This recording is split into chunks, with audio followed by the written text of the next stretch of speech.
Hello everyone, আসসালামু আলাইকুম। Welcome back to my channel. আজকে আমরা এসেছি গ্রামে নৌকা ভ্রমণ করতে। আর আমার ছোট্ট মোহাম্মদের এই প্রথমবার নৌকা চেনা হলো এবং শাপলা কাকে বলে, নৌকা কাকে বলে সেটা সম্পর্কে ওর ধারণা হলো। আর আমিও এত ভালো লেগেছে আমার বলার মতো না।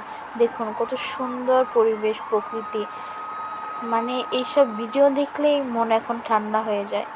আর যখন এই অবস্থায় ছিলাম তখন যে কতটা শান্তি লাগছে বলে বোঝানোর মতন না। আর পানিতে নামার পরে, মানে নৌকা পানিতে নামার পরে এত এত ক্ষুদ্র ক্ষুদ্র পানির ভিতরে জীব দেখতে পাচ্ছিলাম। দেখেন, এটা কিন্তু শাপলা না, তারপর একটা জংলা একটা জীব হয়তো, কিন্তু এত সুন্দর সব। এই দেখুন পরিবেশটা, প্রকৃতিটা এত সুন্দর, মাশাআল্লাহ।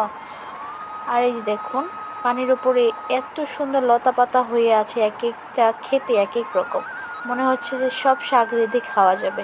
যাই হোক, এই যে শাপলার মতো ছোট ফুলটা, এই সাদা, এটা কত সুন্দর দেখুন, মাশাআল্লাহ।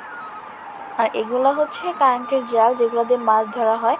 মাছের ভিডিওটা আমি করতে পারিনি। এখানে প্রচুর পরিমাণ মাছ আছে, অনেক মানুষ এখানে মাছ ধরে, আরও অনেক রকম জাল আছে। আর মাঝখানে এরকম একটা জাম গাছ, ফটোশ্যুট করার জন্য একদম পারফেক্ট।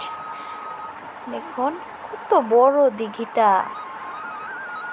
আর এখানকার আশেপাশের যে মানুষরা আছে, তারা তাদের গবাদি পশুকে এই যে এরকম পানা ভেসে আসে, এই পানাগুলো কেটে কেটে নৌকা দিয়ে তারপর বাসায় নিয়ে তারপর এগুলো গরুকে খাওয়ায়। কত সুন্দর, তাই না? আমরা শুধু শাপলায় তুলিনি, এই শাপলা তুলতে এসেছি, তুলেছি প্রচুর সুন্দর কলমি শাক। এক গিলে দুই পাখি হয়ে গেল, তাই না? আজ এই পর্যন্ত, এর পাশে থাকবেন। আল্লাহ হাফেজ।